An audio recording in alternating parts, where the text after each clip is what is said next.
రచ్చబండ దగ్గర చంటి, సింధూర వాళ్ళిద్దరి కోసం అయితే చంచలమ్మ వాళ్ళు అలా వెయిట్ చేస్తూ ఉంటారు. వెయిట్ చేస్తూ ఉండగా ఇంతలో చంటి అయితే సింధూరాన్ని తీసుకొని సైకిల్‌పై వస్తూ ఉంటాడు.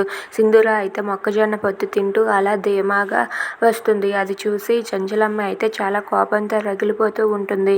ఇక చంచలమ్మ వాళ్ళిద్దరూ రావడం చూసి అలా మౌనంగా ఉండటంతో కేశవ అయితే సింధూర వాళ్ళు రాగానే ఇలా అంటూ ఉంటాడు, "ఏంటి మీ సమస్య చెప్పండి" అని సింధూర అడిగితే, ఇప్పుడు చెంచలమ్మ వాళ్ళకి కాలువలకి దారి ఇచ్చింది. అందులో నీ పొలం కూడా ఉంది. నువ్వు కూడా ఒప్పుకుంటేనే ఈ పని జరుగుతుంది. నువ్వు కూడా ఒప్పుకో అని చెప్పి అంటూ ఉంటాడు కేశవ. ఆ మాట వినగానే అక్కడ ఉన్న సింధూర అయితే ఇలా అంటూ ఉంటుంది, నేను కూడా ఒప్పుకోవాలంటే నాకు కూడా ఒక కండిషన్ ఉంది.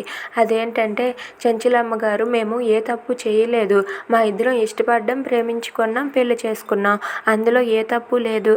అందుకే చంచలమ్మ గారు మమ్మల్ని క్షమించి వాళ్ళ ఇంట్లో మళ్ళీ అదే స్థానాన్ని ఇచ్చి మమ్మల్ని ఉంచుకుంటే, ఆ ఇంట్లోనే ఉంచితే నేను దీనికి ఒప్పుకుంటాను, లేదంటే నేను ఒప్పుకోను అని చెప్పి సింధూర అంటుంది. అది వినగానే చంచలమ్మ, కేశవ వాళ్ళిద్దరూ కూడా ఒక్కసారిగా షాక్ అయిపోతారు. ఇక చంచలమ్మ ఏం తీర్పిస్తుందా అని చెప్పి సింధూర చూస్తుంది. Please subscribe our channel.